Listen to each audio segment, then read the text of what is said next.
Hello there, VC. How are you? Tony P. Coming back at you in the basement of Casa del Perla. Entering another contest. 2 in 1 night. Didn't have anything else. You know, it's not like I had to go rinse out a few things or wash my hair. Those were the days, washing your hair. But I'm entering another contest. This one is for guitarplayer07, who is probably one of the nicest persons you ever want to meet in the vinyl community. Welcomed this old man into the vinyl community when he first came here, probably about a month ago, along with a few others. Music Man, of course, was another one of them. Steve Carlson was another one who welcomed me into this community. Try not to get too many shout outs there, but those are the people contacting me.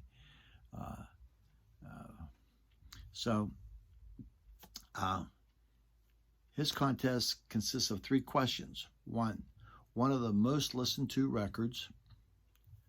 2, first record you ever purchased, acquired, or one of your earliest ones that you've purchased.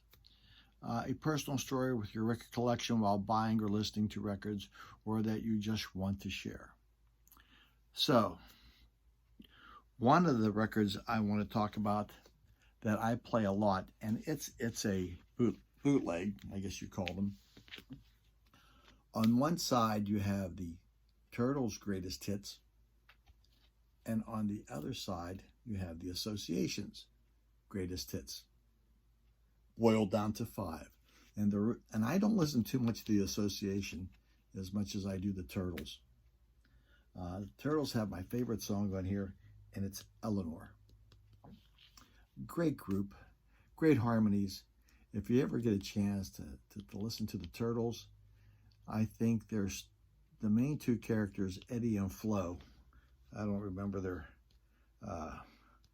real names, Eddie and Flo, are still carrying on the Turtles' traditional music. I think they even went after the Turtles broke up as Eddie and Flo. Still with the great harmonies, still with the great antics, happiness as they play and sing their music. So the Turtles, this was one of my most listened to records.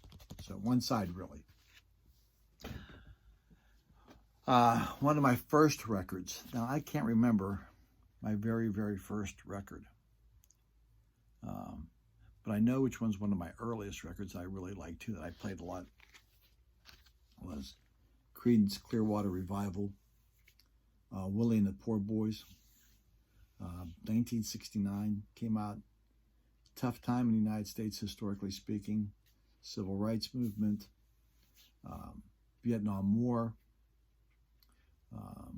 They had a couple anti-war songs. One of them was The Fortunate Son. That was on this particular album. It came out of the sky.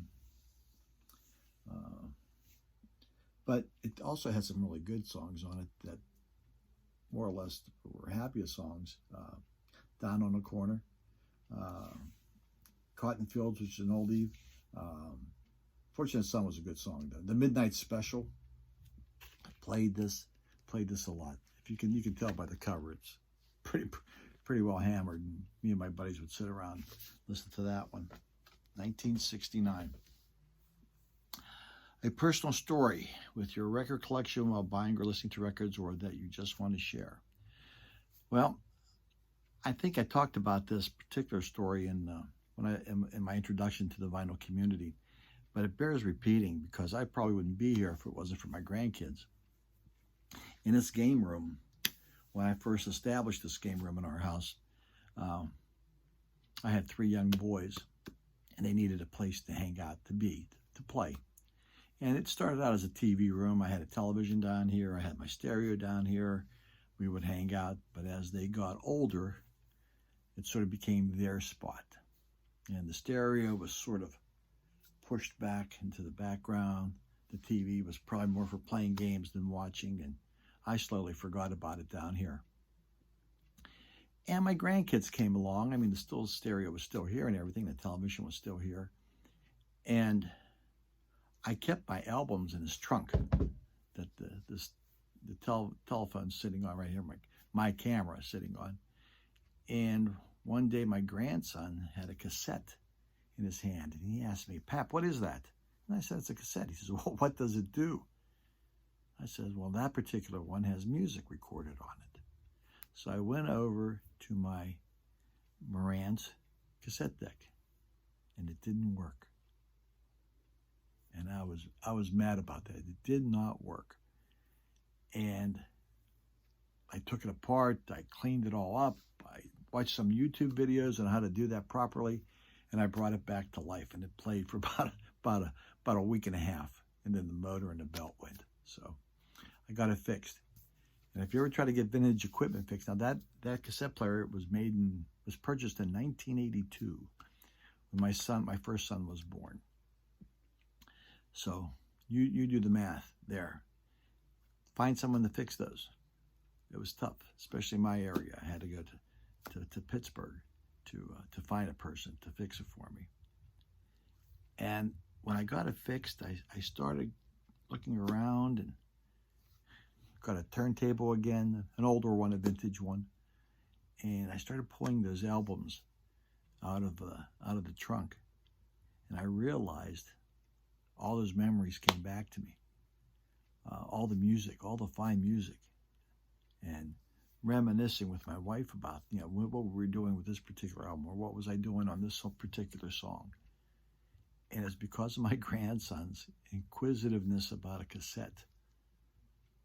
And I still play the cassettes. I had to get, some of them were not in good shape after so many years. They're not being played, but some played very, very well. I purchased a few that were out there that I wanted to, bring back some memories. And that's what got me back into vinyl. And that's why, my record collection, that's not all of them, but there's some more down below. But it got me back into it. It got me down here, and I sort of revamped the game room a little bit, so it's my space. And when the kids come down here, I have a corner back here where they can play Legos and other stuff if they wanted to, and they can still play their games on the television set. But it's because of my grandson's inquisitiveness that I came back into the vinyl area. And CDs. I had some CDs too, and I started looking at those. So there you have it. That's my story. If you like this video, subscribe to me too. It won't hurt. It'll give me a like and a thumbs up. Old guys like that stuff. But Mike, guitarplayer07. Oh, a little technical difficulty there. I'm sorry. Subscribe to his channel. Good young man. As Chris Profi said, carrying the torch for the vinyl community. You couldn't go wrong. So this is Tony P. from the basement. 3 questions to Mike, guitarplayer07. Peace, love, rock and roll. May the force be with you. Nanu, nanu.